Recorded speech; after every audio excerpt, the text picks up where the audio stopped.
What's up, YouTube? Night Edge here again. Got a little review for you, I guess, of the Franken Forge Electrode. This one's pretty cool. This was loaned to me by none other than Mopatty, Trish, Mopatty EDC. Go check her out.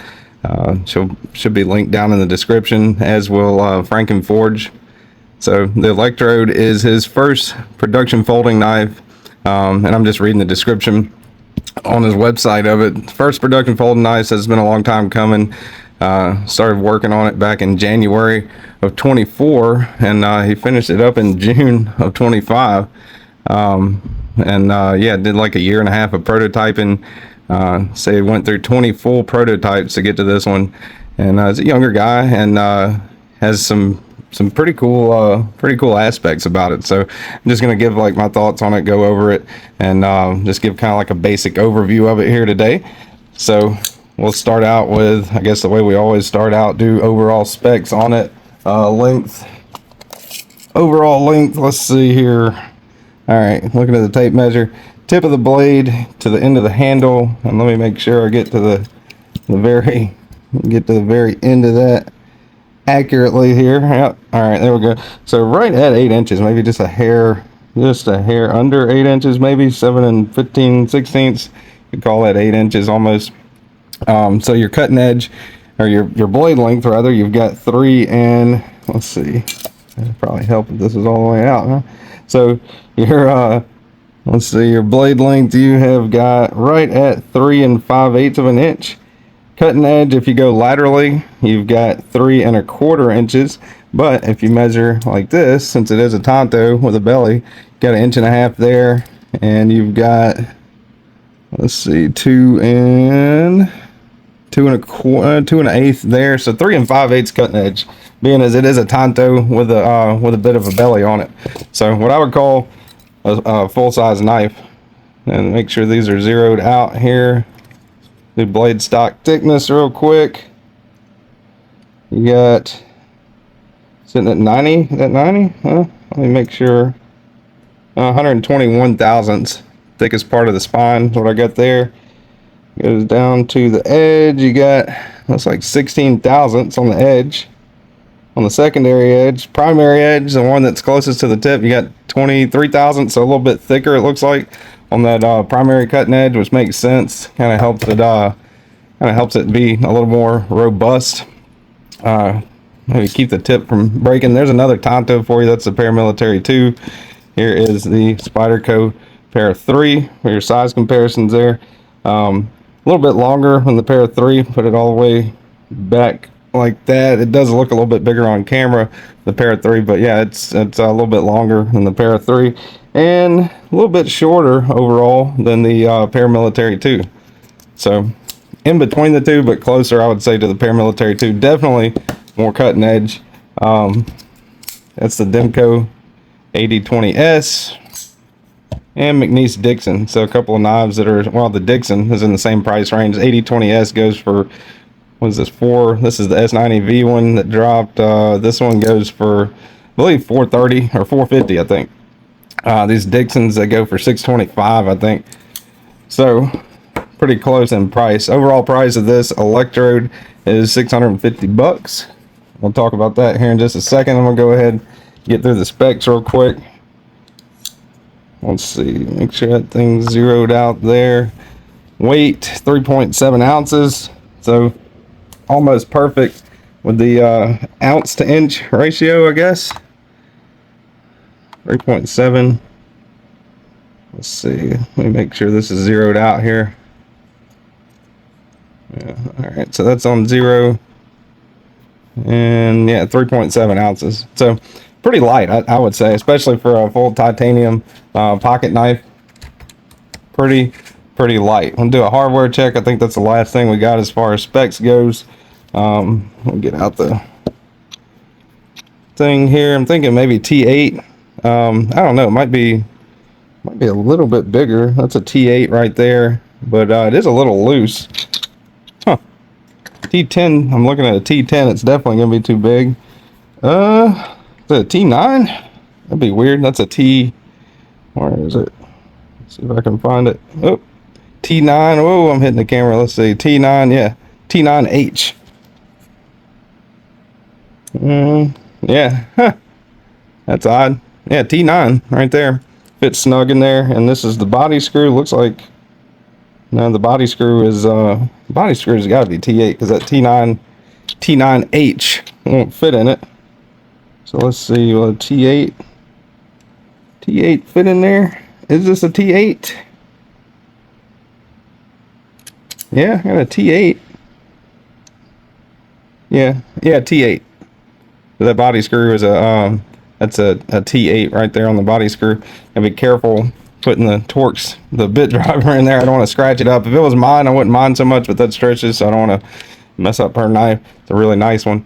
All right, so got the specs out of the way. Materials you're looking at on this one, let's see, I think it was actually on here somewhere. Got Electrode number 51 on the spine right there. I think that's pretty cool as well. Don't see the materials on here, huh? So I don't know what blade steel this actually is. I mean, it's good that it's not labeled. I like the lack of billboarding. Be cool maybe if they put it in there or small print somewhere on the thing, but all I see is Electrode number 51 there.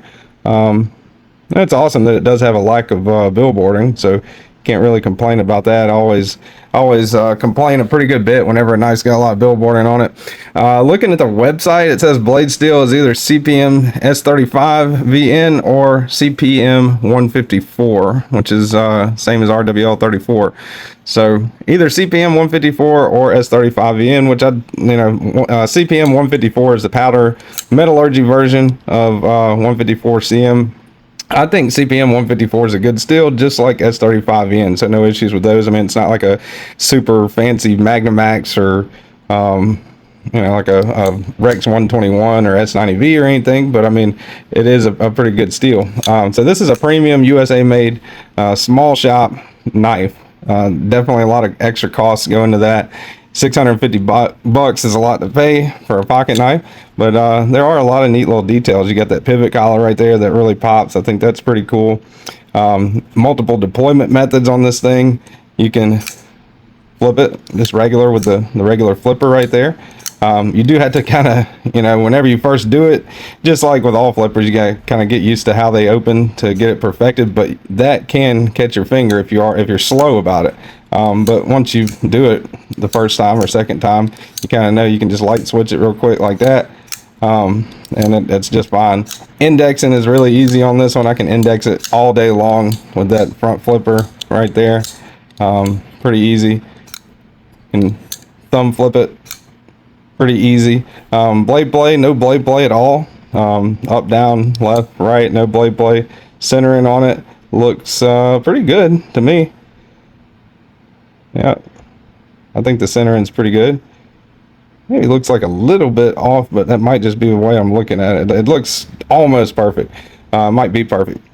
Might just be the way I'm looking at it. I like reverse flicking it off of that opening hole like that. I think that's pretty cool. You can also reverse flick off of the fuller. You get down low, do it like that. Ergonomically, grip, very comfortable. Choke back.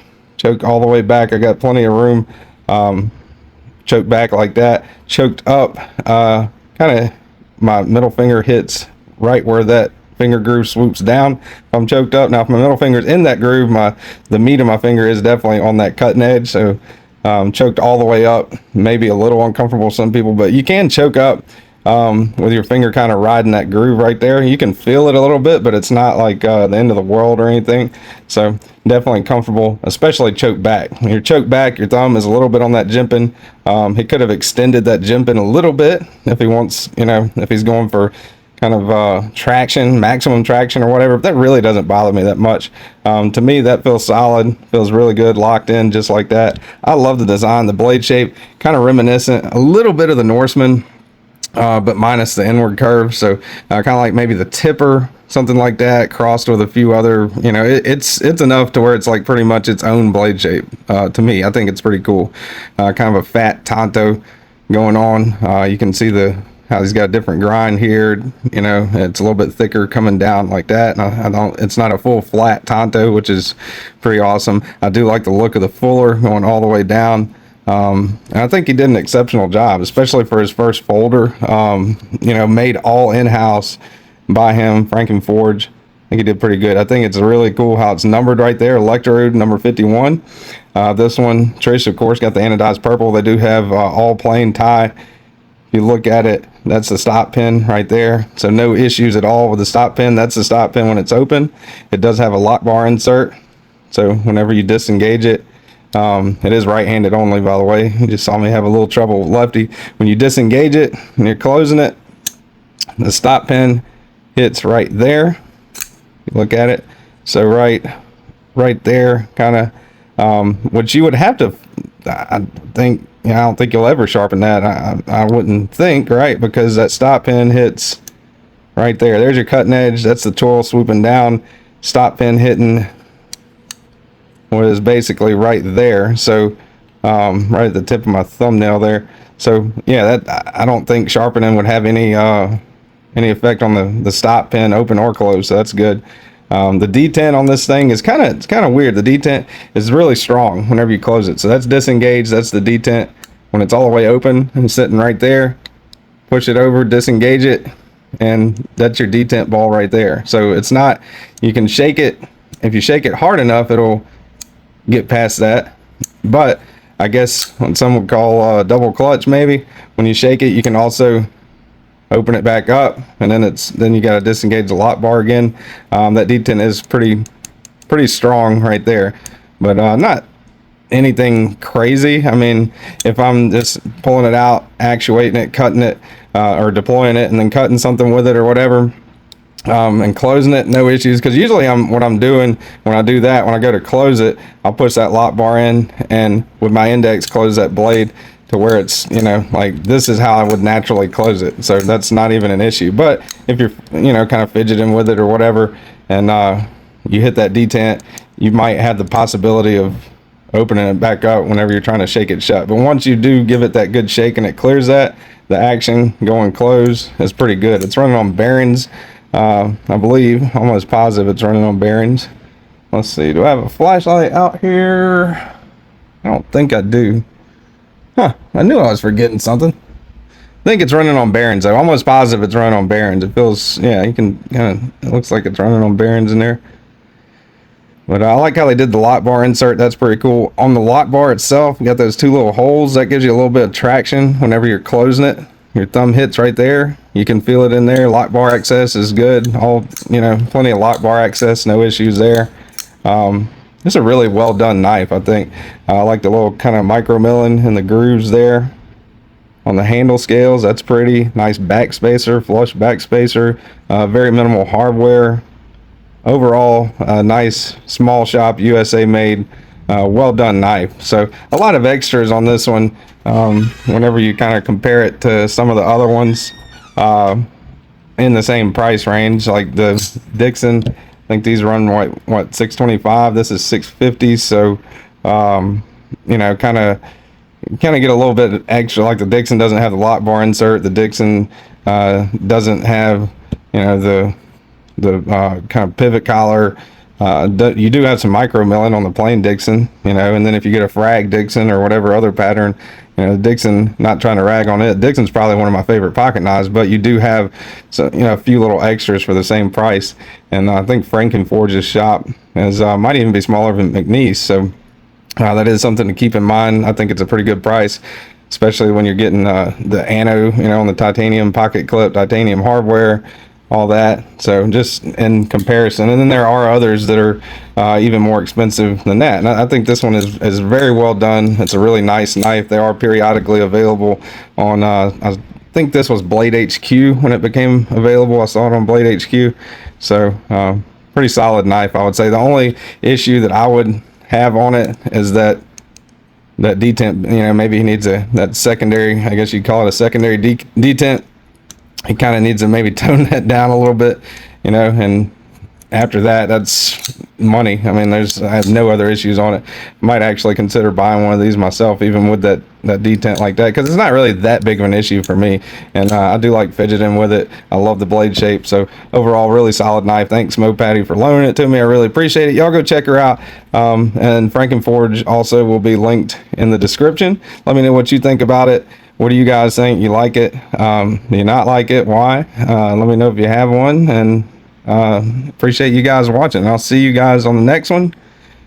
Later.